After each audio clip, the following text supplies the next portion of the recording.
A shocking crime turns a couple's world upside down. She saw blood coming from his ear, and she just started screaming. Oh, God, help me. Oh, God, help me. She loved him endlessly. I mean, the sun setting rose with Corey. You could tell just by being around them that they were in love.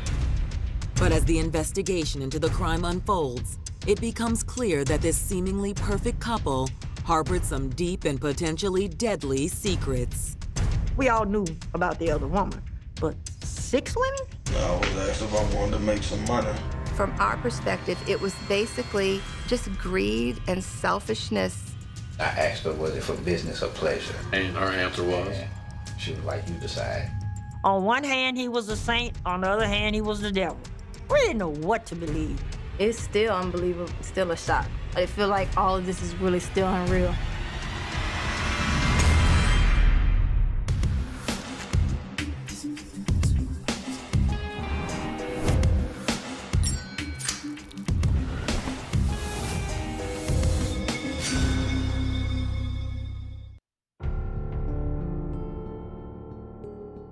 July 9th, 2010.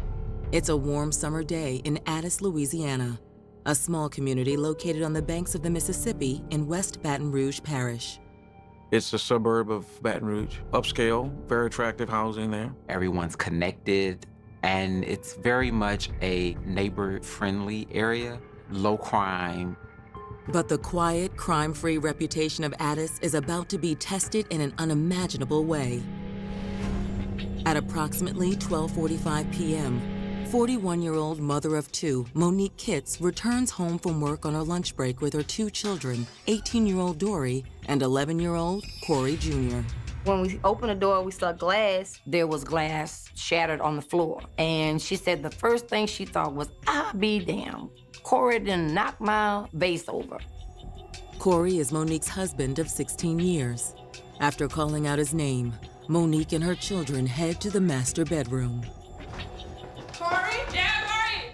When she got to the room, she saw he was in the bed. My mom went to tap his foot, and then I noticed she hurried up and backed up, and she was saying something's not right. She noticed blood. She just started screaming.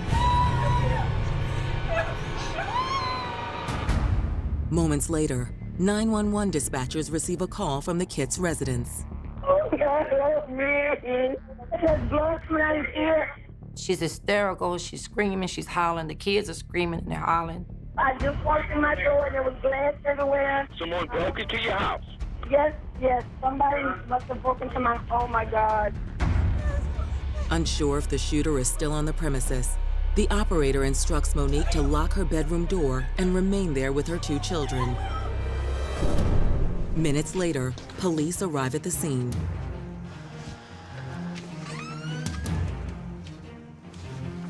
When we went through the door, guns were drawn. When you hear possible burglary in progress, you got to think, we got an armed suspect there?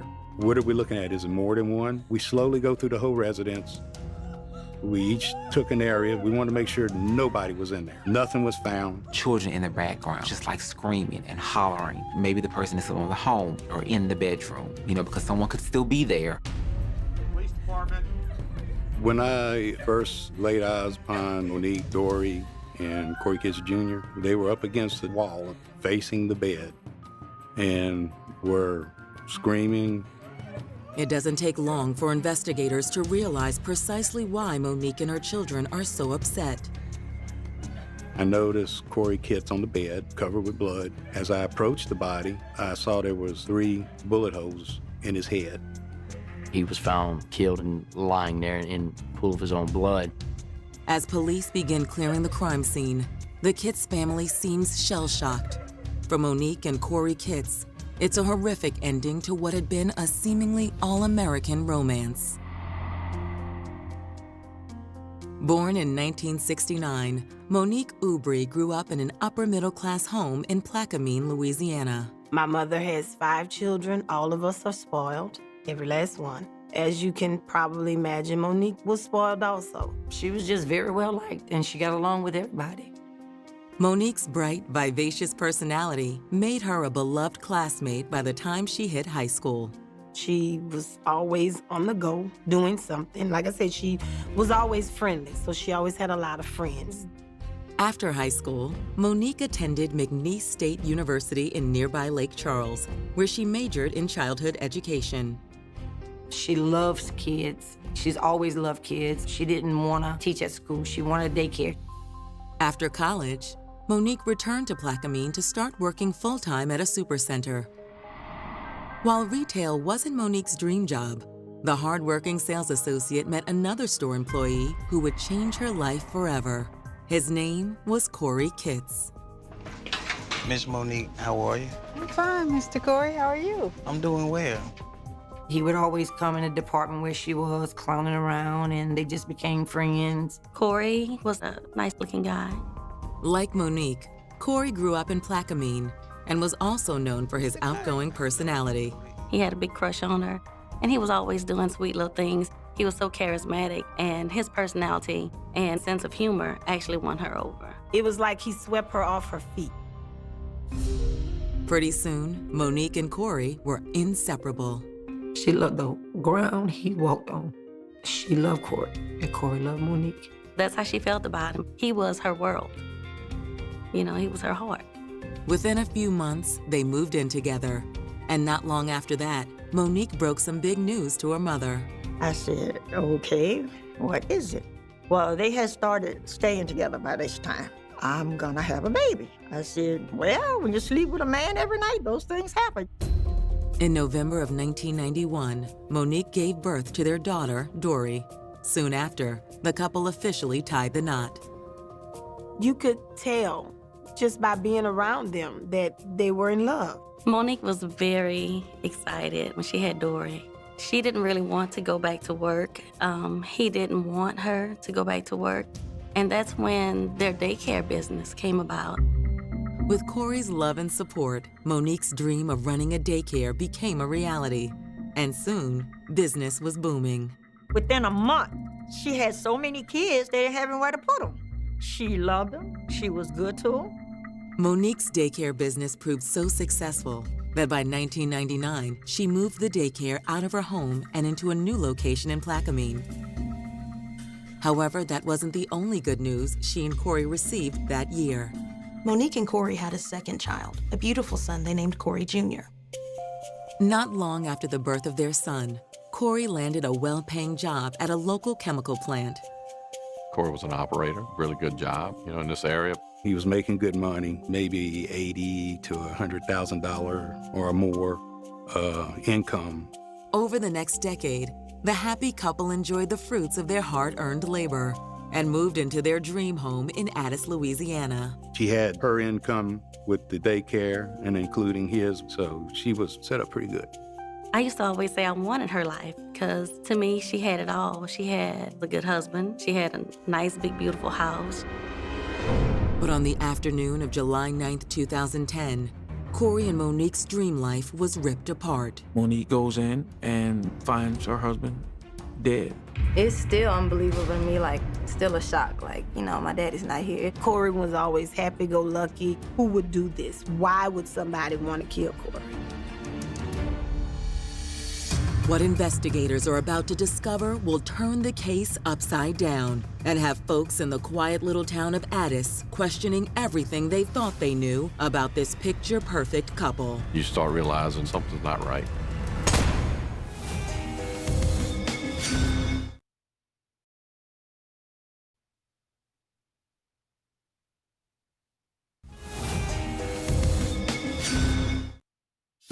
After 16 years of marriage, Monique Kitts and her husband Corey were living the good life in Addis, Louisiana. But at approximately 12:45 p.m. on July 9th, 2010, their life together was turned upside down. Monique Kitts and her children came back to the house, and they then walked into the bedroom, and that's where they found Corey laying in the bed. He was unresponsive. He had been shot. As police work to secure the scene and console Monique and her children, word of the shooting reaches their family. I said, what happened? What happened? Somebody just shot Corey. Said, oh my God. By the time we got there, it was a circus. Monique was in like a despondent attitude. And when she saw my mom, it was like she just broke down. With the family sequestered outside the house, investigators begin processing the crime scene. Mr. Kitts was shot 3 times. It looked like someone had got into the home and shot Mr. Kitts in his sleep. Next to Corey's body, investigators find 3 spent shell casings. So what do you got? 3 .40 caliber casings. Given the condition of the Kitts' home, robbery seems a likely motive. Rest of the house pretty ransacked. Let's go check it out. The house had broken glass on the floor near the entrance door. And the furniture in the house, some of it was turned upside down. It looked like a break-in. But looks can be deceiving, especially once investigators conduct a more thorough search of the premises. It didn't take long to figure that there's no signs of forced entry, so now we got a problem. Nothing was stolen. They had money, they had a weapon, they had computers, they had flat screen TV, a number of things that were never touched. It appeared to be very much a staged scene. The point of it was not to commit a robbery, but to go in and kill a man. But why Corey Kitts? That afternoon, investigators begin questioning Corey's grieving spouse, Monique. Monique was upset, visibly upset. When I interviewed her the first time, I was asking her questions about, particularly that day, what was going on. According to Monique, her husband had worked the previous evening. He came in 5:15. In the morning? He went home and took a shower. Monique says that they talked, they clowned a little bit. She then left to meet Corey's sister. I got up to go walking. Came back, he was still woke. I told him I had walked 3 miles. He laughed at me. And then what happened? I went to work. Monique says that shortly after noon, she left work and took her children home so they could all have lunch together at the house. That's when they discovered Corey in a pool of blood on the bed. Anytime. And he didn't move. I didn't know what was wrong. And then that's when I saw the blood, and I just screamed.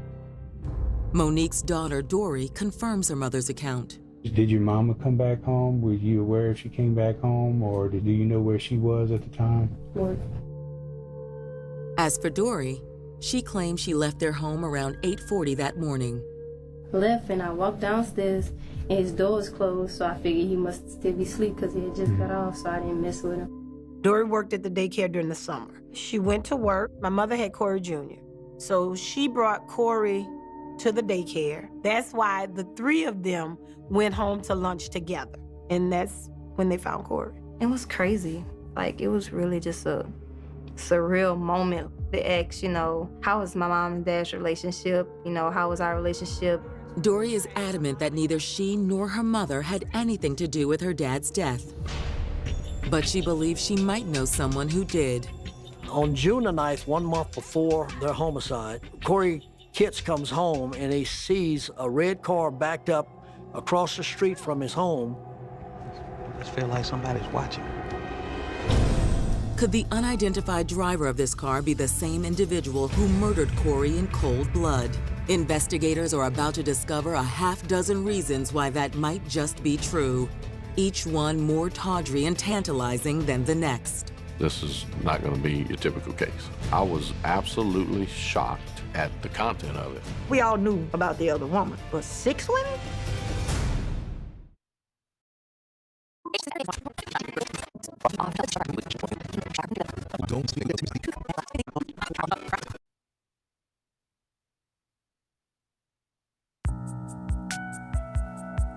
Just hours after the shooting death of 40-year-old Corey Kitts, police in Addis, Louisiana have learned a startling piece of information from Corey's daughter.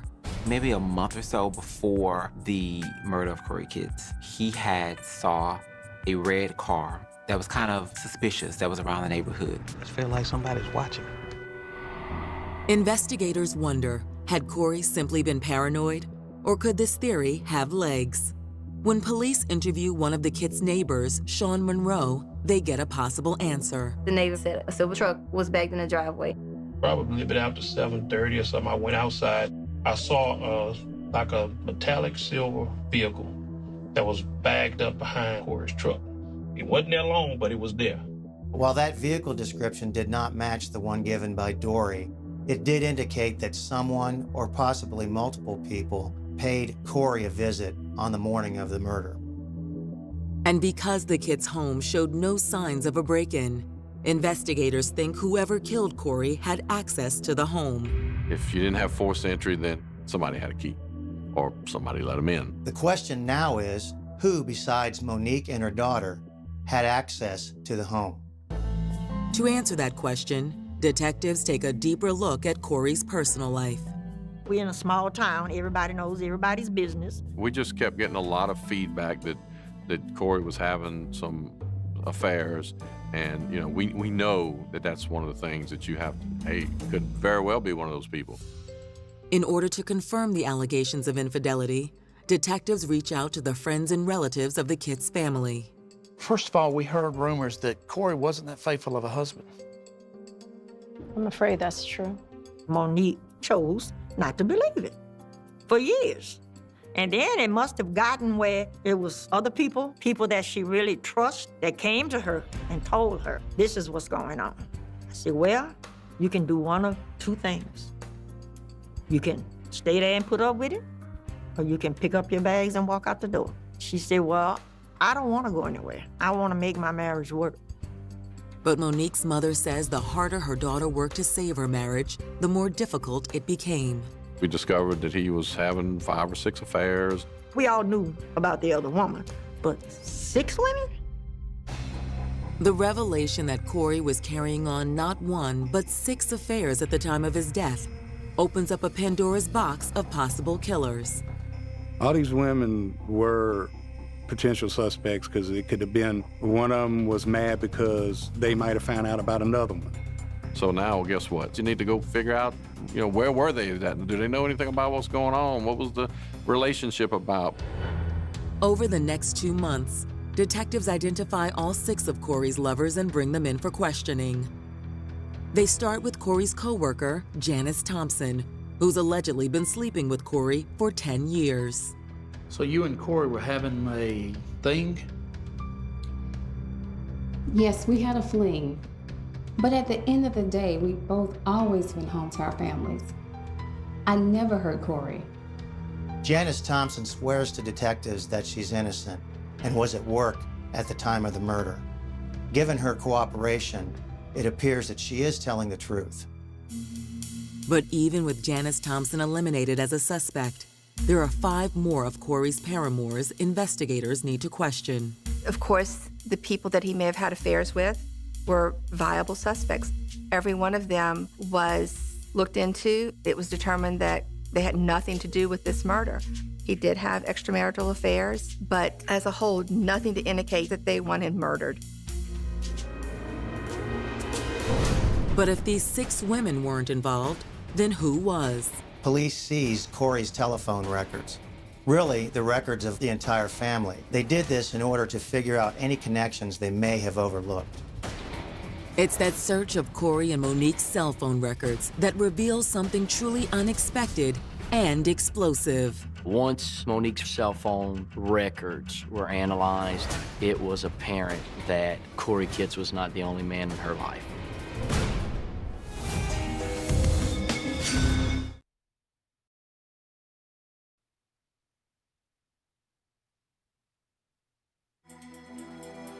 The slaying of 40-year-old Corey Kitts inside his home 2 months prior has residents in Addis, Louisiana on edge, and local investigators scrambling for answers.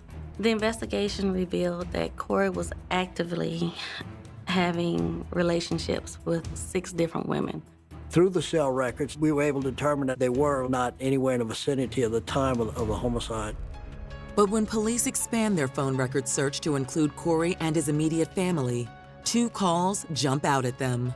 Like, man, something's really weird in the phone records of Monique. On the day of the homicide, Monique Kitts was talking with Carl Michael and David Ray Johnson. Who were Carl Michael and David Ray Johnson, and what was their connection to Monique? To answer that question, investigators again circle back to Corey and Monique's extended family. She met a young man who delivered milk to the daycare. His name was David Johnson. He came to the daycare. We had about 4 or 5 different milkmen, and he was the friendliest. He was the most helpful. Hello, how are you? I got your milk for you. You doing all right today? Those close to Monique suspected that the handsome and charming David Ray Johnson might have been delivering her more than just fresh milk. He definitely came off as someone who was very confident about his ability to get women. You know, maybe he was a charmer. I'll call you later. Oh, okay. Good to see you. Okay. I asked her one day, is something going on between you and David? Oh, my God. That was her favorite word. Oh, my God, Mama. Why would you ask me something like that? I said, I have my reasons. For investigators, rumors of an affair between Monique and David Johnson are reason enough to haul the handsome milkman in for questioning. David Ray Johnson being this woman's man, I could see him thinking that since she wasn't gonna leave her husband, and he'd had this affair, it would seem to me he certainly had a motive. Under questioning, David says he first met Monique in 2006. She was the owner. She was the one who paid me. I met her like that. David says he and Monique maintained a strictly professional relationship. That is until a few months later, when Monique approached him after one of his deliveries. We kind of exchanged numbers, and I asked her, was it for business or pleasure? And her answer was? And she was like, you decide. I believe that's what she was longing for at the time, and that moved into a sexual relationship. She rented and leased an apartment for him so he'd have somewhere to stay, and allegedly so they would have some place to meet up and carry on their affair. She was texting, she was calling, she paid bills for David Ray Johnson during the course of their relationship, gave him money. She was having an affair with him, but she was helping him out, and she had the financial means to do so. I could see him thinking that if Corey was out of the way, he could get more out of her. He had a motive. But according to David Johnson, that simply wasn't the case. David admits he had talked to Monique the morning of the shooting, but claimed they had stopped seeing each other a few months before. He also claimed he was delivering milk the morning of the shooting. When did you find out that Corey Kitts was dead? When I ended my route. We knew David could not have possibly murdered Corey. We know where he was the entire time of the homicide. And while police decide to keep David Johnson on their radar, they shift their focus to the other man Monique appears to have called the morning of the murder, a man named Carl Michael Howard. The interesting thing here is that Monique didn't just call Carl Howard once or twice. In fact, they exchanged over 700 telephone calls in the months leading up to the day of the murder. David Ray Johnson and Carl Michael Howard were best friends. Monique had been doing David's taxes, and Carl Michael needed someone to do his taxes for him. And David introduced the two of them. Like David and Monique, Carl hailed from Baton Rouge, though he now called Atlanta, Georgia home. He was a technician at a cell phone company. Carl Howard worked for Verizon. He had an engineering degree in cell technology. They became very good friends over the years. He was just also a fun-loving person, very humorous, liked to crack jokes, loved to talk. Was Monique carrying on an affair with Carl Michael Howard as well as David Johnson? Monique's family doesn't think so, and they are convinced Carl is not violent. And if you be around him and you talk to him, he is so nice. He reminds you of a big teddy bear. I don't think he has a mean bone in his body. While Monique's family doesn't believe Carl had anything to do with Corey's death, investigators spot a red flag. Carl Howard made 4 trips to Louisiana from Atlanta, which we were able to track. He comes in April, then the very end of March, the 1st of April. He comes in June, he comes in July. In fact, phone records indicate Carl Michael Howard was in Baton Rouge on the day of the murder. Every time he would come, he would contact David Ray Johnson. He would contact Monique on every one of these trips. So they decide to bring Carl in for questioning, and they get right to the point. Did y'all have any kind of intimate affair, you and her? Shoot me straight, man. You know, if you did, you did. Was that your little buddy? Not at all. Did you speak with Monique The day of the murder? Yeah, early that morning. What did y'all talk about? Nothing, just usual chit-chat. We know he was in Baton Rouge. He did not deny that, but he said he was with his sister. They had went to her house that morning, and he was out with her that whole day shopping for cakes for the birthday party for her daughter. Detectives intend to check out Carl's story, but before they release him, they learn something else. Carl Howard's vehicle was a red car. On June the 9th, 1 month before their homicide, Corey Kitts comes home and he sees a red car backed up across the street from his home. But perhaps the biggest red flag surrounding Carl Howard was the other phone call he made the day of the shooting. Monique Kitts was talking with Carl and David Ray Johnson. There was then conversation later with Corey Knox and Carl Howard. Corey Knox was more of a person that we would call a career criminal. Who had been in trouble with the police on several occasions, known to sell drugs, known to carry guns. It was just too much of a coincidence. It just seemed very suspicious. But detectives still aren't sure how all these pieces fit together. How are these people connected? How do they know one another? What is the extent of their relationship? This is where you start to see, from the outside looking in, that there was this plot. You said y'all wasn't perfect. What was the biggest discussions about? Money.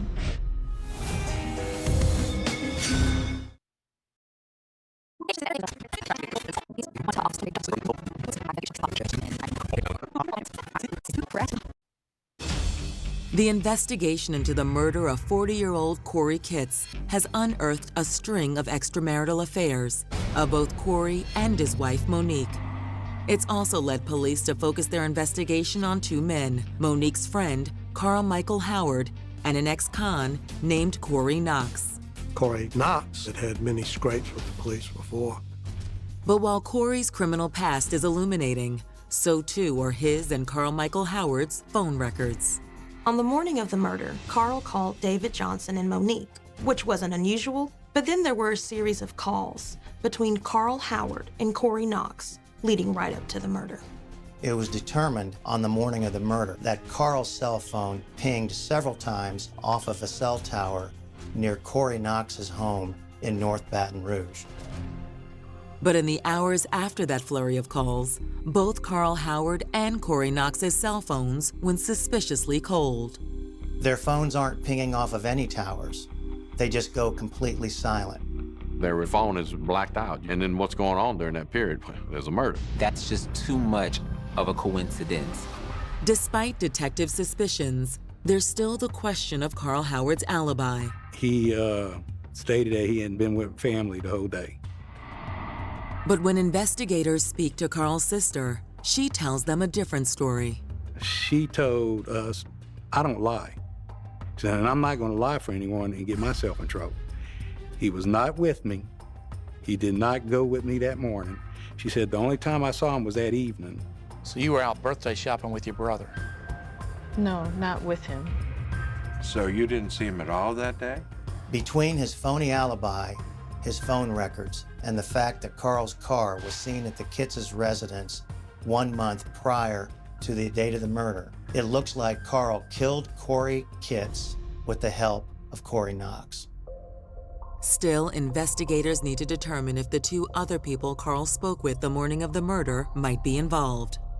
We found numerous contacts the day before and on the day of the homicide. Numerous calls made by Carl Howard, by David Ray Johnson, and with Monique.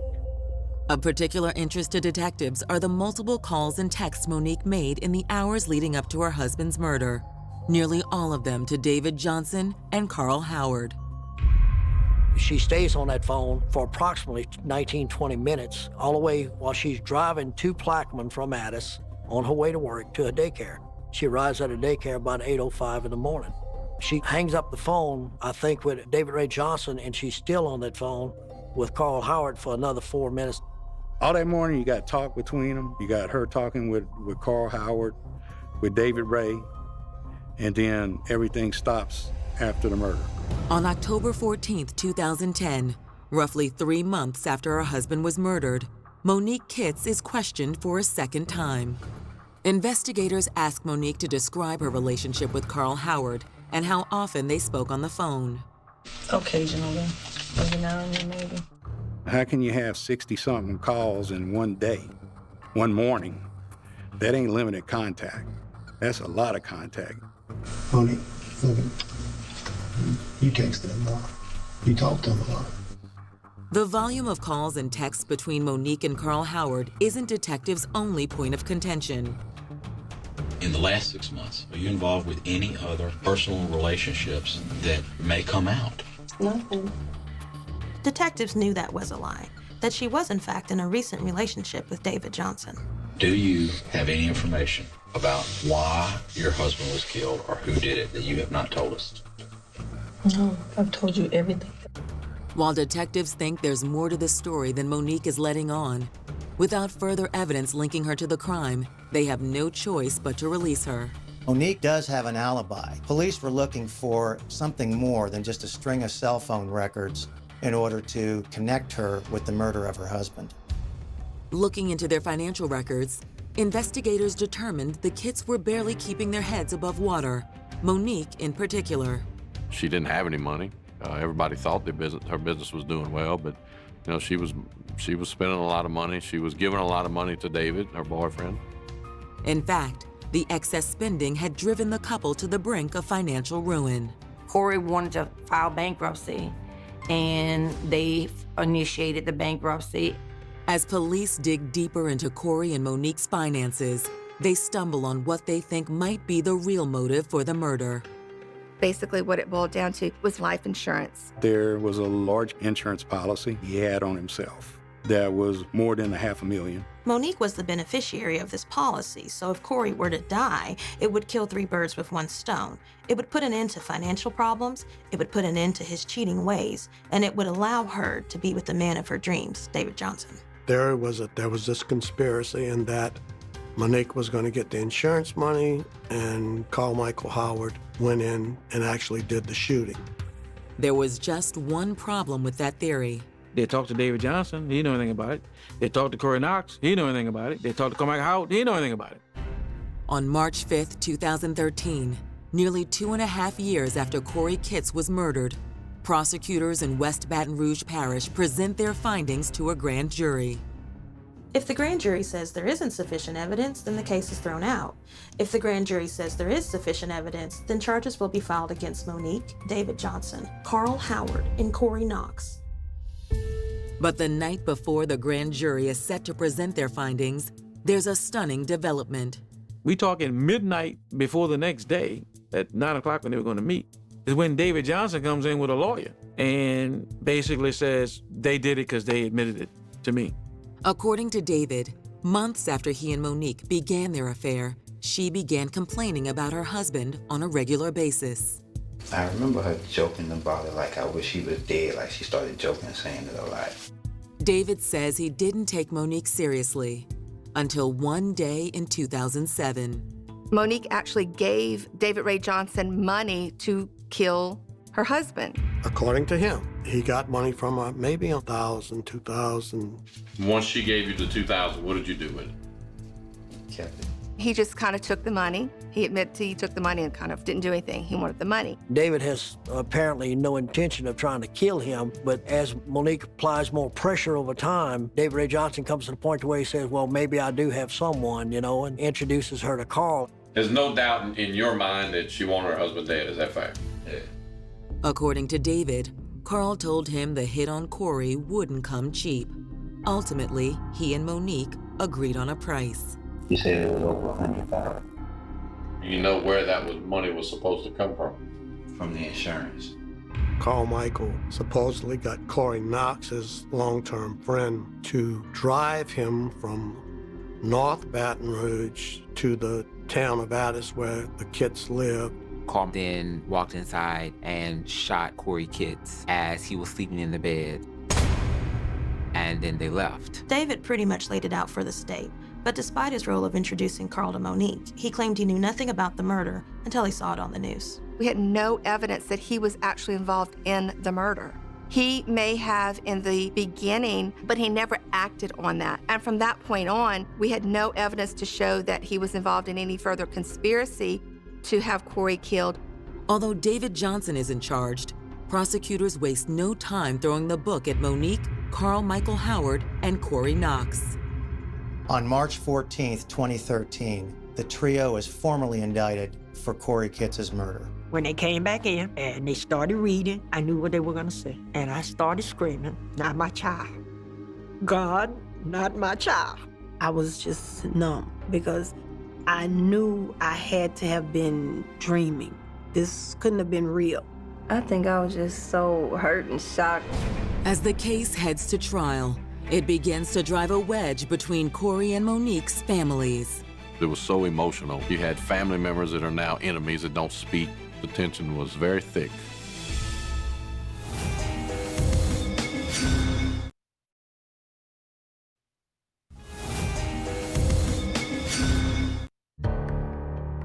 Nearly 3 years after Corey Kitts was shot dead in his home, authorities in West Baton Rouge Parish had made a trio of arrests in connection with this vicious crime.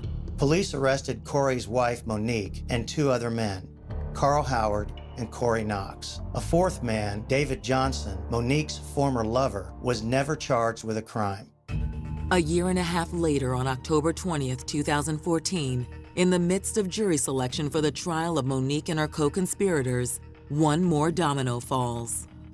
Corey Knox's attorney came to us and said, "We have some information we would like to share with you." Corey Knox and his attorney were looking to cut a deal with prosecutors. When Corey and his attorney sit down with the prosecutors, he says that Carl Howard contacted him about a month before the crime. Well, I get a phone call, and I was asked if I wanted to make some money. Corey Knox was more of a person that was what you would call a career criminal as far as drugs and crime. He had that background, and I think that's what really got him. Corey claims he was interested in Carl's offer until his old friend laid out the details. When he told me, somebody wanted somebody dead, I was like, hell no. According to Corey, he never agreed to murder anyone, but he admits he did agree to something else the night before the murder. He asked me if I could get somebody a vehicle because his car was running hot and all that. So Corey agrees to borrow his mother's car, and the next morning they meet at a fast food restaurant. Corey claims they drove to a house in West Baton Rouge. That car was a silver Dodge Durango, which matched the description of the vehicle seen in front of the Kitts' home on the day of the murder. Corey Knox said that they turned off their cell phones, which corroborated our cell phone records because we have a period of time where there's no cell activity whatsoever. Corey says after they arrived at the Kitts' residence, Carl Howard exited the vehicle and entered the home through the back door. A few minutes later, he returned. Corey Knox said Carl Howard walks out, has like a bank envelope of $100 bills, takes a few off, hands it to Corey, and then he leaves. Despite the dubious timing of Corey Knox's statement, ultimately prosecutors choose to accept it at face value. Corey Knox didn't really have a dog in the hunt. He's just a dumb friend. The prosecution offered Corey Knox accessory after the fact in exchange for his testimony, which when you take into account his time served, he would go free after the trial. Following this 11th hour deal, Monique Kitts and Carl Howard's trial gets underway on October 27, 2014. The state's position was that Monique Kitts and Carl Howard had Corey killed for the money.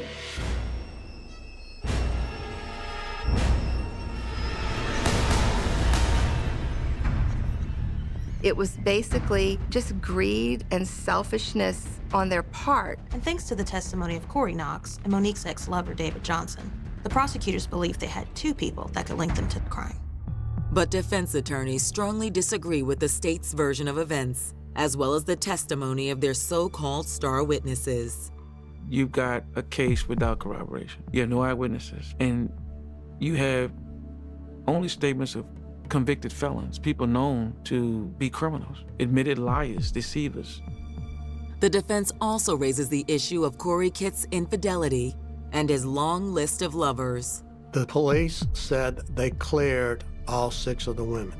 But as far as any of these women's husbands, boyfriends, who would have been offended by this affair, nothing was done to my knowledge to clear any of those people. It is under this cloud of tabloid-style revelations that both sides rest their case. As the jury retires to deliberate, nobody is sure which way the case will go. The process was probably 6 hours when the jury would return the verdict. Monique Kitts, she was charged with principal to second-degree murder and conspiracy to commit second-degree murder. Same with Carl Howard.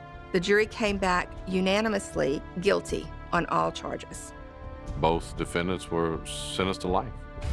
For the investigators who spent over 4 long years on this case, the verdict feels like vindication. You can absolutely look at Monique Kitts and with a clean conscience say she's the mastermind. I mean, there is no murder of Corey Kitts without Monique. But for Monique and her supporters, the verdict is nearly impossible to fathom. Total shock. Couldn't move, couldn't talk, couldn't do nothing. Just total shock. My mother did not mastermind. My mother did not do anything, have anything to do with the murder of my father. While both sides remain as steadfast today as they did in 2014, there's no denying who paid the ultimate price in this story of betrayal, lovers, and lies. Corey Kitts did not deserve to die, plain and simple. Each other, she reminded him. And 50 grand in the bank, Dell added, the old twinkle returning to his eyes. Well, 49,980 after today's expenses. He looked up at the stars, which were finally visible as the fog cleared. You know, Rodgers is a good lad, Dell mused. He's got his GCEs, his ideas, but he needs me. He needs the old Del Boy touch. He leaned over the railing, shouting into the darkness, "Hear that? London, the Trotters are back, and this time next year. Well, you know the rest." Raquel laughed and pulled him back inside. As the door closed, the faint sound of a distant police siren echoed through the streets, a reminder that in Peckham, the hustle never truly ends. "Bonjour, Peckham," Dell whispered as he turned off the light. "Bonjour." Chapter 13, The Executive Suit. The following Monday, Rodney arrived at the flat wearing a suit that was so sharp it could have been used to carve a Sunday roast. It was a charcoal gray number, impeccably tailored, at least it looked that way until he tried to sit down and the seams let out a high-pitched scream of protest. "You look like a proper businessman, Rodney," Dell remarked, stirring a cup of tea with a gold-plated spoon. A bit like a younger, slightly more gaunt version of Richard Branson, minus the island, and the airlines, and the charisma. "I'm taking my role seriously, Dell," Rodney insisted, checking his reflection in a toaster.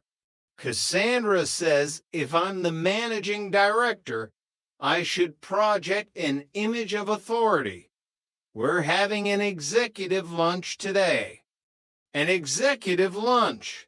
Sounds posh," Dell said, his interest piqued.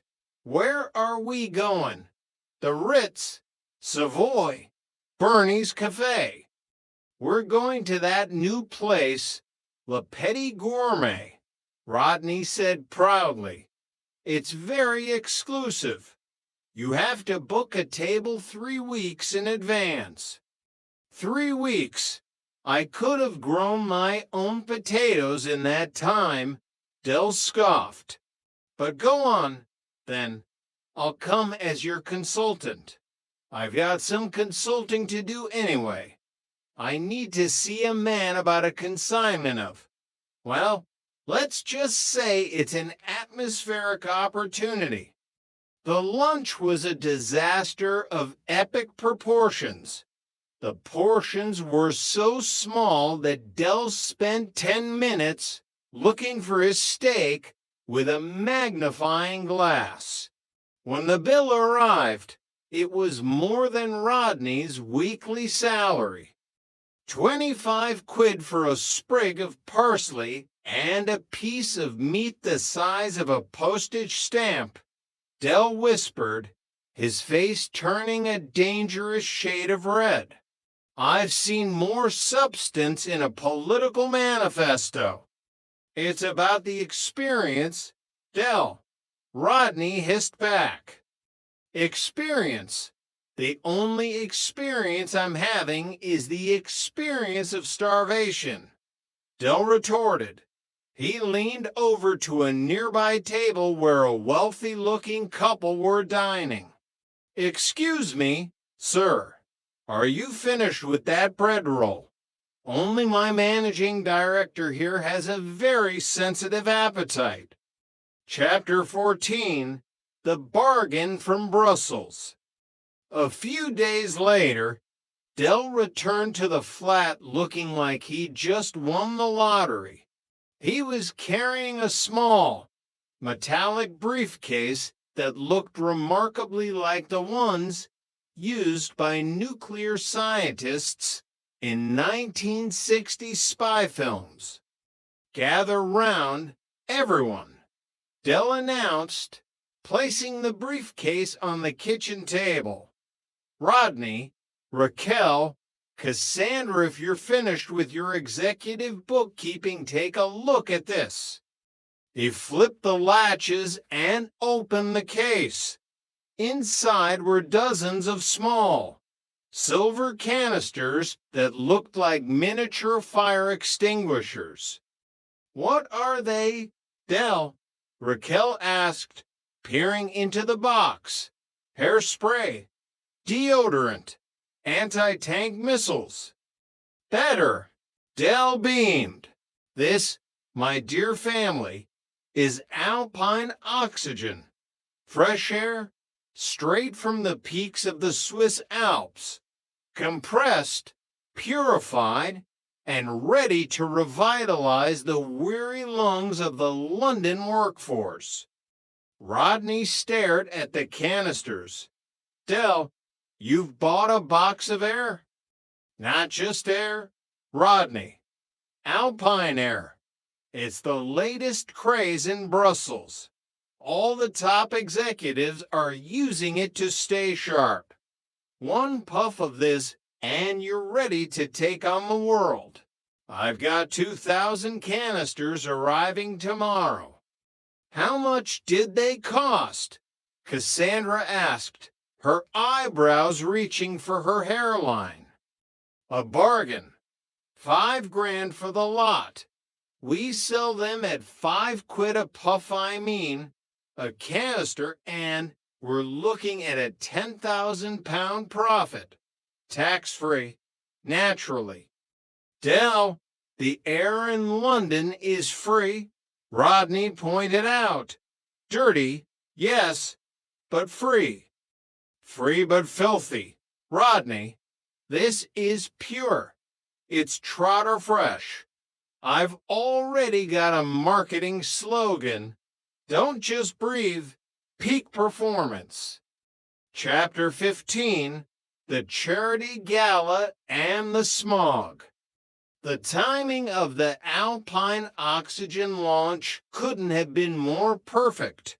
A thick, yellow smog had descended upon London, turning the city into something resembling a giant bowl of pea soup.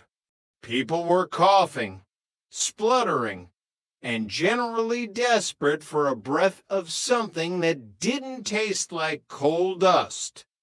This is it, Rotters, Dell shouted, loading the van.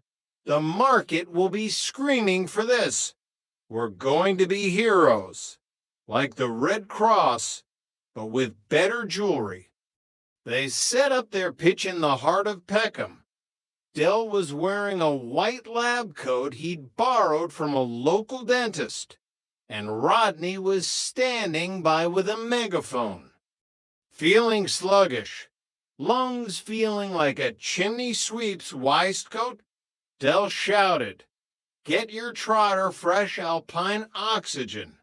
One puff and you'll think you're skiing in St. Moritz." A crowd gathered instantly. People were clamoring for the canisters, waving 5-pound notes in the air. For 2 hours, it was a frenzy. Dell was sweating, his lab coat stained with fog, but he was grinning like a Cheshire cat. "I told you, Rodney, vision, that's what I've got." But then the first complaint arrived. A man who had just bought 5 canisters came back, looking less than revitalized. "Oi, this canister is empty," he shouted. "Empty? Impossible," Dell said, taking the canister. He pressed the nozzle. A faint, wheezing sound emerged, followed by a smell that was definitely not reminiscent of the Swiss Alps.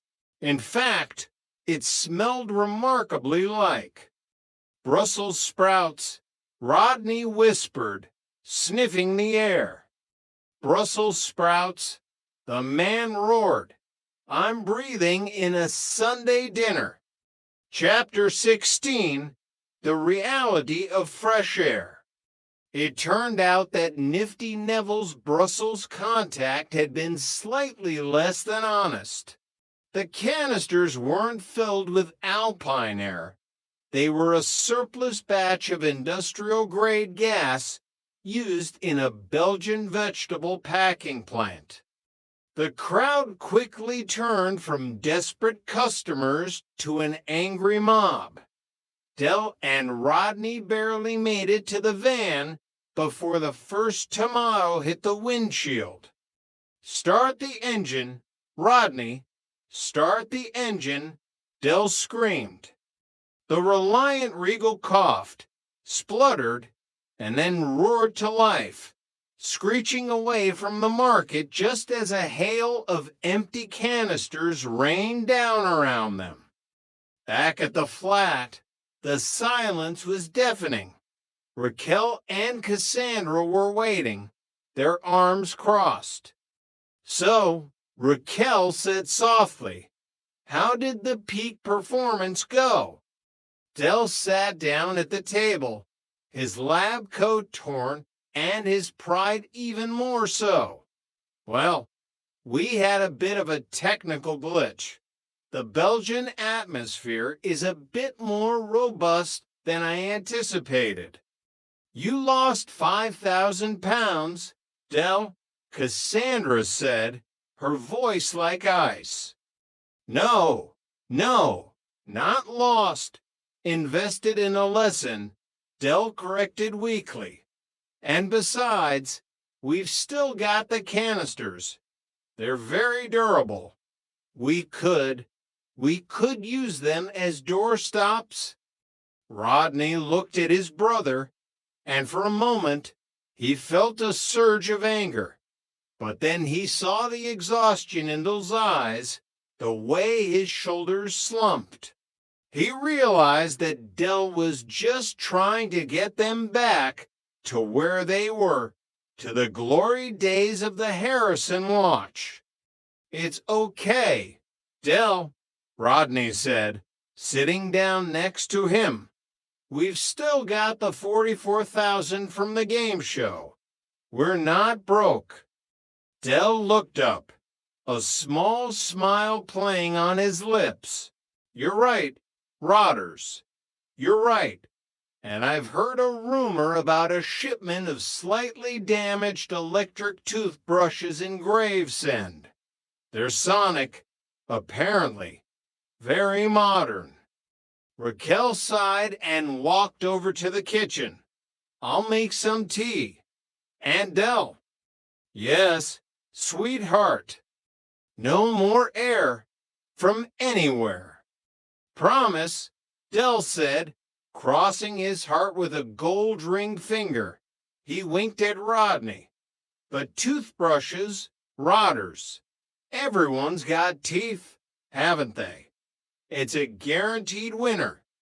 As the kettle began to whistle, the trotters sat together in the heart of Peckham, a family built on dreams, disasters, and an unbreakable bond that no amount of Belgian sprout gas could ever truly tarnish.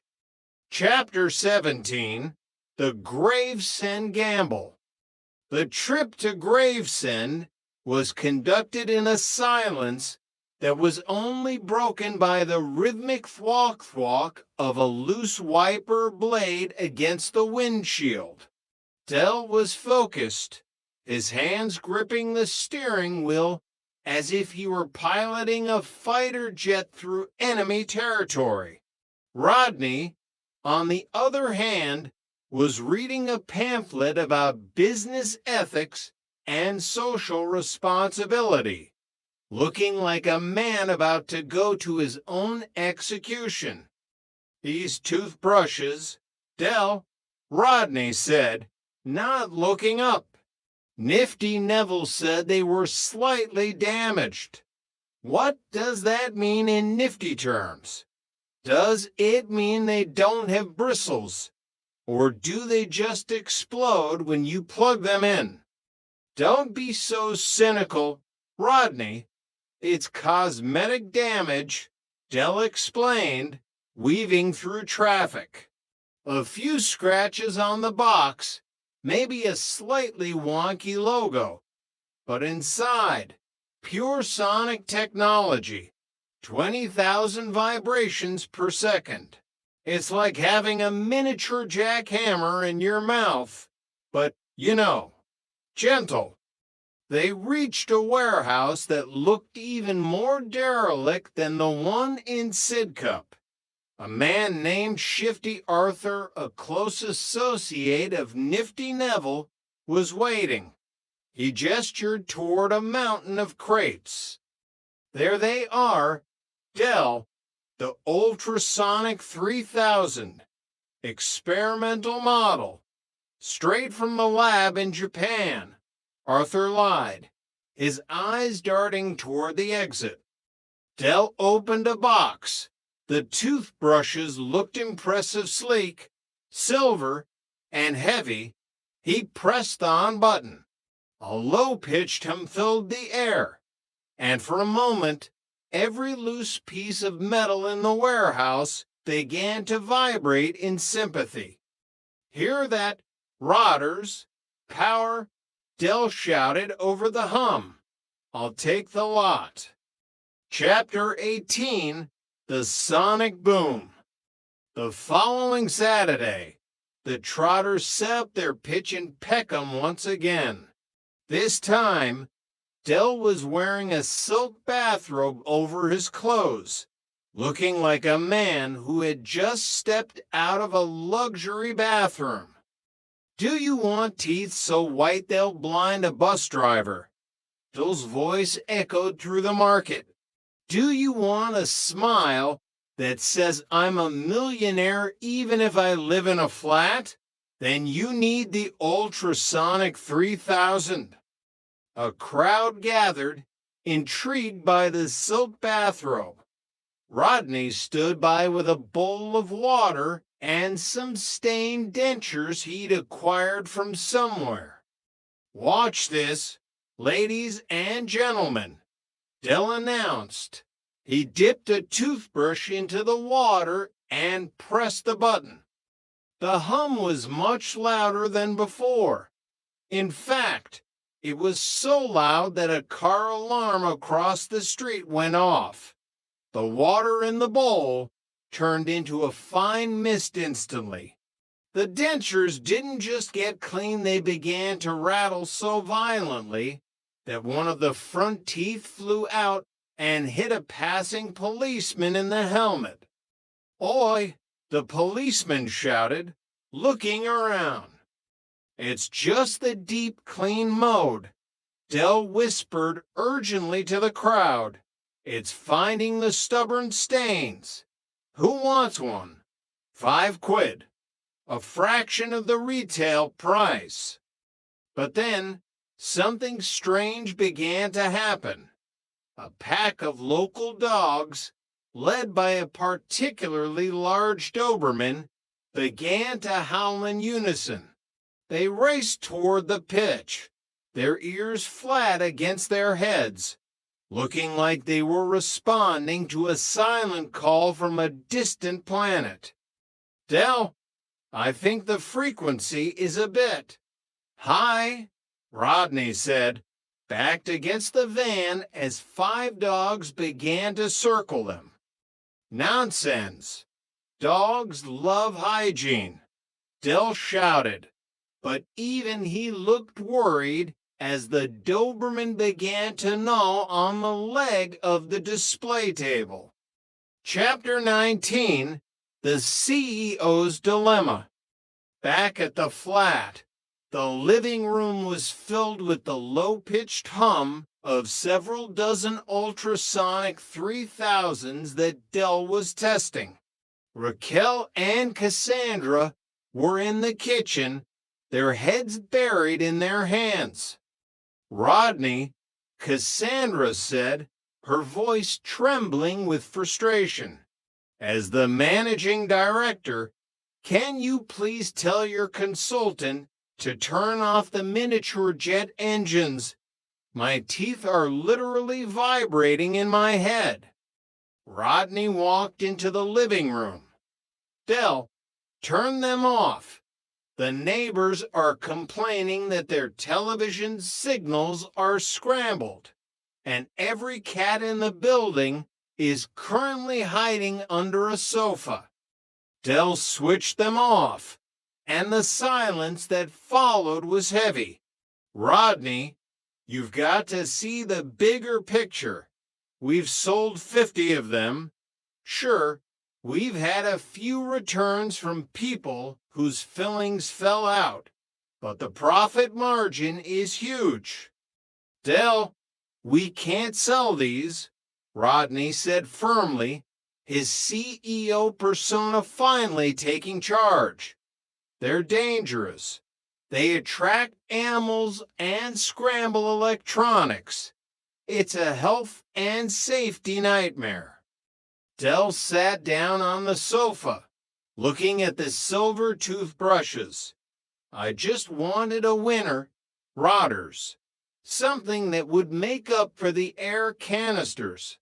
Something professional. Professionalism isn't about the product, Del, Rodney said, his voice softening. It's about not being a menace to society. I suppose so, Del sighed. He looked up at Rodney. So, what do we do with 2,000 sonic toothbrushes? Rodney thought for a moment. I heard a rumor that the local council is looking for a way to scare away the pigeons from the town hall. If we mount these on the roof. Del's eyes lit up. Rodney, you're a genius. A sonic pigeon deterrent. We sell them to the council at 20 quid a unit. We'll make a fortune. Chapter 20, The Trotter Way. The contract with the council was signed within a week. The ultrasonic 3000s were installed on the roof of the Peckham Town Hall, and for the first time in 50 years, not a single pigeon dared to land within 100 yards of the building. Del and Rodney stood on the pavement across the street, watching as a confused bird hovered in midair before screeching and flying toward Brixton. Look at that, Rotters. Innovation, Del beamed, pocketing a check from the council. We've done a public service and made a tidy profit. That's the Trotter way. Yeah, Rodney admitted, a small smile appearing on his face. I guess it worked out. They walked back toward the Nag's Head, the familiar sounds of the city surrounding them.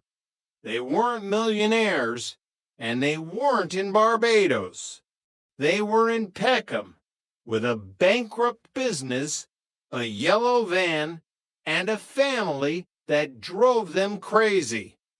But as Del Push opened the pub door and waved a greeting to Trigger and Boyke, he knew he wouldn't have it any other way. You know, Rodders, Del said, leaning against the bar. I've heard a rumor about a shipment of slightly used solar-powered calculators in Dartford. They're smart, apparently. They can predict the weather. Rodney groaned and took a deep sip of his pint. Here we go again. No, really, think about it. Everyone's got numbers, haven't they? It's a guaranteed winner. As the sun set over Peckham, casting long shadows across the concrete towers, the Trotters were still dreaming, still trading, and still against all odds together. Cushty, Del whispered, raising his glass. Cushty. Chapter 21, The Dartford Dash. The trip to Dartford was arguably the most terrifying 60 minutes of Rodney's life. The Reliance engine was making a sound that suggested a disgruntled goblin lived under the hood, and Del was driving with the reckless abandon of a man who believed speed limits were merely suggestions for the unimaginative. These calculators, Del, Rodney shouted over the wind whizzing through a gap in the door. Predicting the weather. It's mathematically impossible. A calculator is for long division, not for telling you if you need a brolly. It's about the sensor, Rodders. It's got a barometric quartz processor, Del replied, narrowly missing a milk float. You punch in your postcode, hit the equals sign, and bingo, it gives you a percentage chance of precipitation. It's the future of agriculture. Son, every farmer from here to Norfolk will be screaming for M. They met the supplier, a man known only as Stuttering Stan, in a car park behind a derelict cinema. Stan produced a box of devices that looked like regular calculators, but had a peculiar, tiny antenna sticking out the side. SSS solar power, Del, Stan stammered, tapping the tiny panels. And the WWW weather logic, PPP pure genius. Del didn't even haggle. He handed over a chunk of the council's pigeon money and loaded the boxes. As they drove away, Rodney noticed the antennas were actually just painted toothpicks glued to the side. Del, these aren't sensors, Rodney whispered, pulling one off easily.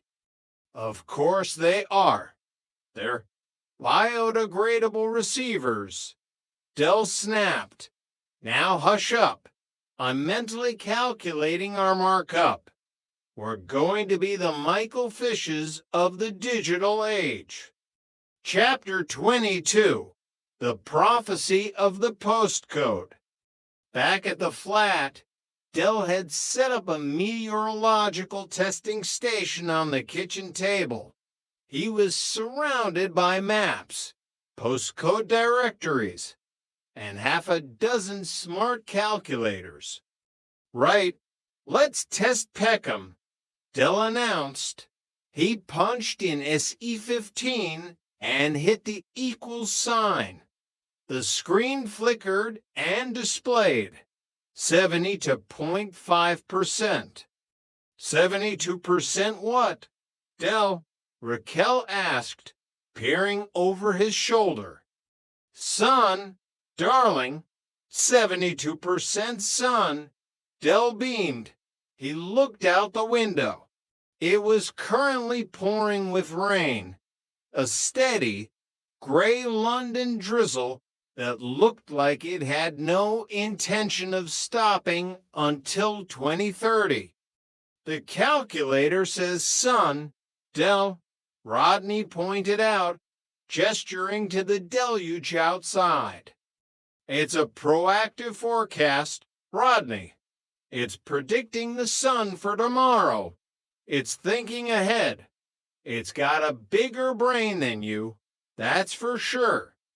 But as the night wore on, every postcode Del punched in resulted in exactly the same number, 70 to 0.5%.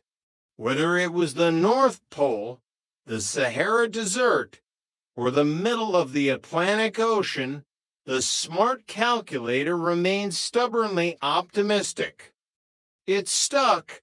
Del, Rodney sighed. It's not a weather sensor. It's just a calculator with one broken button that always displays 70 to 0.5.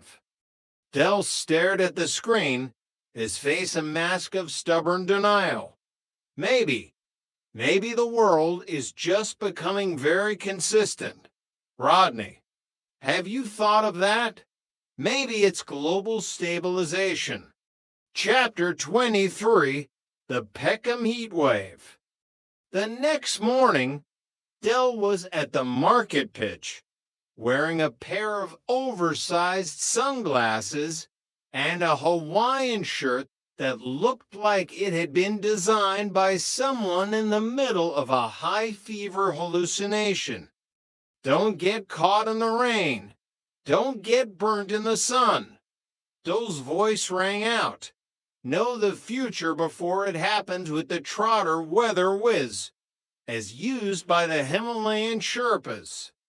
A small crowd, damp from the morning rain, gathered around. How does it work then, mate?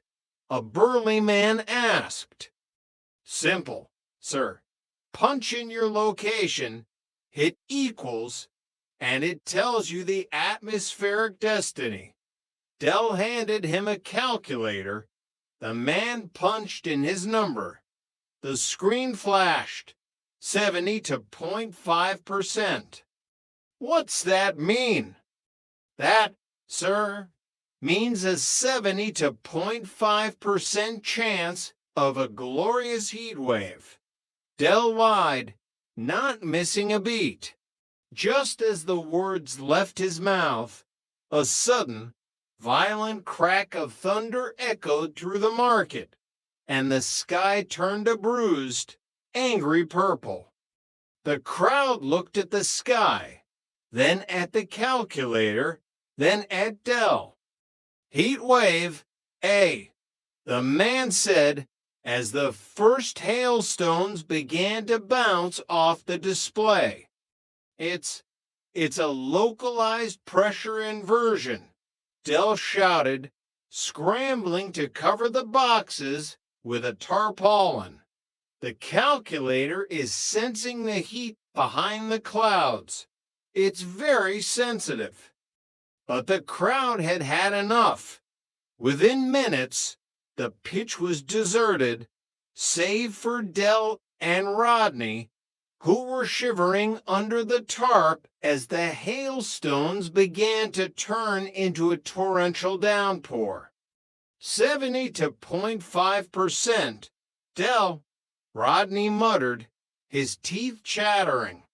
I think that's the percentage chance of us being complete idiots. Chapter 24, Millionaires in Mind. That evening, the Nag's Head was a sanctuary of warmth and low-level grumbling. The Trotters sat in their usual spot, nursing a round of drinks that had been bought with the very last of the weather money. So, Del, Boyke said, sauntering over with a self-satisfied smirk.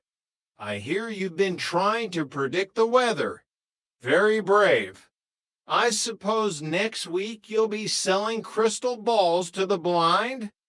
It's about the spirit of discovery, Boyke, Del replied, his voice regaining some of its usual steel. We're pioneers. We take risks. While you're sitting there counting your pennies, we're out there on the cutting edge. Trigger nodded from the bar. I like the calculator. Del, I used it to figure out my bus fare. It said it was 70 to 0.5 pence. The driver wasn't happy, but I felt very scientific. Rodney looked at his brother. Del was down, but he wasn't out. He was already looking at a discarded newspaper, his eyes scanning the classifieds for the next golden opportunity. You okay, Del? Rodney asked. Del looked up, and for a moment, the old, familiar twinkle returned, the one that had sustained them through 1,000 failures and a handful of glorious successes. Yeah, rotters. I'm fine, Del said, leaning in close, because I've just seen an advert. A warehouse in Essex.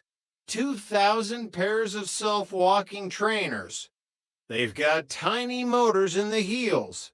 You just stand in them and they do the work for you.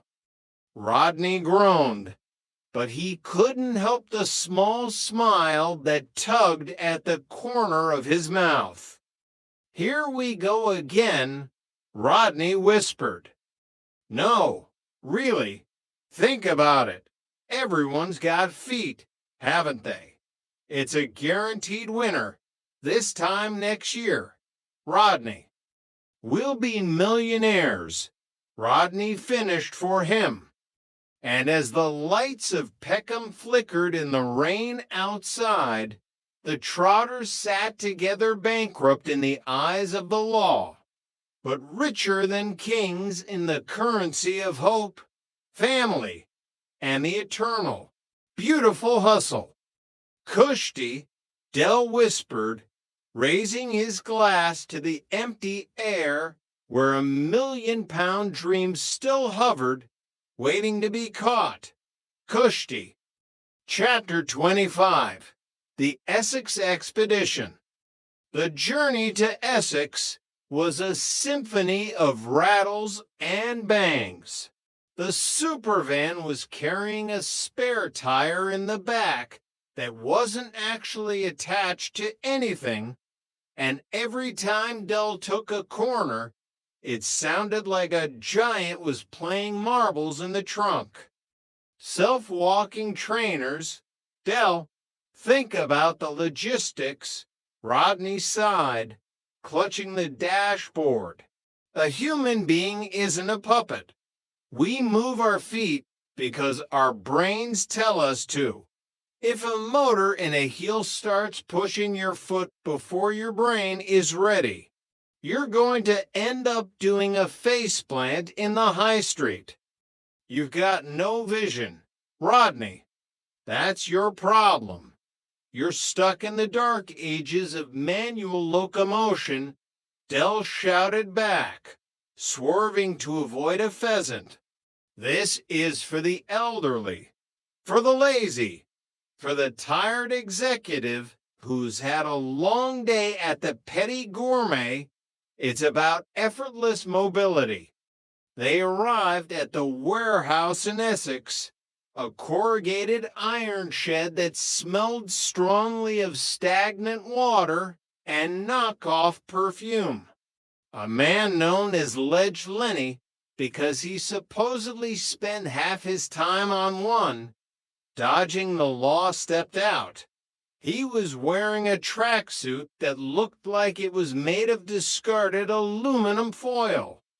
Here they are, Del, the Trotter Trek 5000, Italian design, Japanese engineering, Peckham prices. Lenny grinned, showing a set of teeth that were more gap than enamel.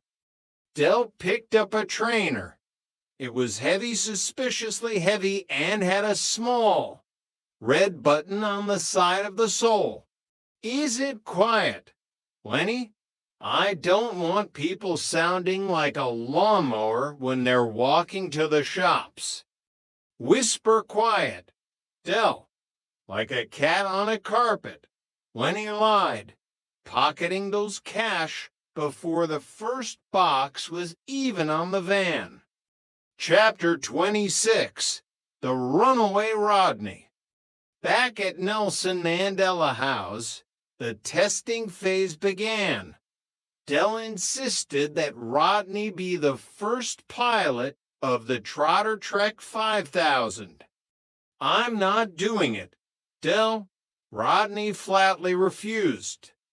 Rodney, as managing director, you have a duty to ensure the quality of our inventory. Now put the shoes on. Reluctantly, Rodney laced up the trainers. They felt like bricks strapped to his feet. Del stood back, his hand on a clipboard. Right, engage primary locomotion. Hit the button. Rodders. Rodney pressed the red button on his left heel. For a second, nothing happened. Then, a sound like a distant jet engine began to emanate from the floor.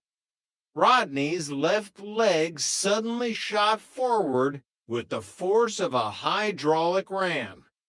"Oh, Del, turn it off!"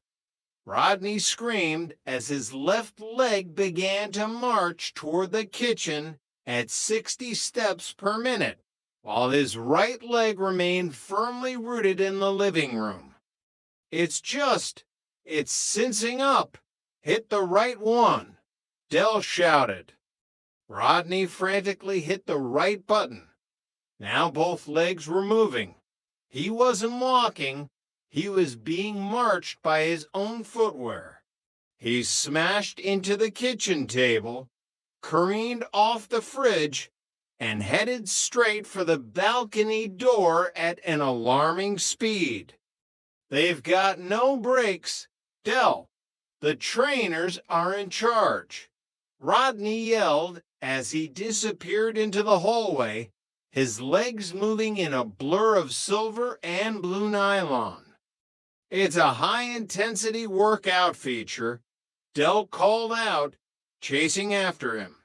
"It's for the fitness market." The chase ended only when Rodney tripped over the hallway rug, causing the trainers to continue walking while he lay on his face. The shoes dragged him across the linoleum until they finally hit a wall and the motors burned out with a puff of acrid, blue smoke. Chapter 27, The Market Meltdown. Despite the technical hitch, Del was convinced he could sell them. He spent the evening adjusting the motors with a screwdriver and a prayer. It was just the calibration. Rodney, Del explained the next morning at the pitch. "I've set them to stroll mode. They're as gentle as a summer breeze now." The pitch was set up. A large sign read, "Never walk again. The revolutionary Trotter Trek 5000. A small crowd gathered, mostly pensioners curious about the promise of never walking again. Del saw his opportunity. He singled out a frail-looking man named Arthur. "Arthur, my old son, you look like you've had a long day. Try these on. For free. No obligation." Arthur sat on a stool and laced up the trainers. Del leaned in, his voice a whisper. Just a little tap on the button, Arthur, and let the magic happen. Dell pressed the button himself. The motors didn't hum this time. They screamed. Arthur's legs didn't walk. They began to vibrate at a frequency that made his dentures rattle. Before Dell could react, the trainers took off. Arthur didn't walk out of the market. He glided out at 15 miles per hour, his arms flailing as he narrowly missed a fruit stall. "He's a natural," Dell shouted to the horrified onlookers. "Look at that posture. Look at that speed. Dell, he's headed for the canal," Rodney yelled. The crowd watched in stunned silence as Arthur, powered by the Trotter Trek 5000, disappeared around a corner, the sound of the motors echoing like a swarm of angry bees. Chapter 28, The Final Toast. The Nag's Head was unusually quiet that night. Arthur had been rescued from a hedge by the local fire brigade, and the Trotters had been banned from the market for endangering the elderly with motorized apparel. Dell sat with a cognac, looking at the ceiling. The 50,000 was mostly gone spent on Alpine Air, sonic toothbrushes, weather calculators, and now a warehouse full of runaway trainers. "Well," Rodney said, breaking the silence, "that's it then. We're officially back to square one. Actually, we're behind square one. Square zero." Dell didn't look discouraged. He reached into his pocket and pulled out a small, metallic object. "What's that, Dell?" Raquel asked, joining them at the table. "It's a micro-generator for umbrellas," Dell said, his eyes beginning to sparkle again. "It uses the kinetic energy of the raindrops to power a small heater in the handle. Keeps your hands warm while you're getting wet. I'm meeting a bloke in Shoreditch tomorrow. He's got 5,000 of them, straight from the Swedish patent office." Rodney stared at his brother. He looked at the peeling wallpaper of the pub, at Trigger nodding off in the corner, and at the yellow van parked in the rain outside. He realized that this was their life. It was a cycle of glorious, ridiculous failures fueled by a stubborn, beautiful hope. "Heated umbrellas, Dell?" Rodney asked. "Guaranteed winner, Rotters." Dell grinned, raising his glass. "Everyone hates cold hands. It's a gold mine. This time next year." Rodney sighed, picked up his pint, and clinked it against Dole's glass. "This time next year, Dell," Rodney whispered.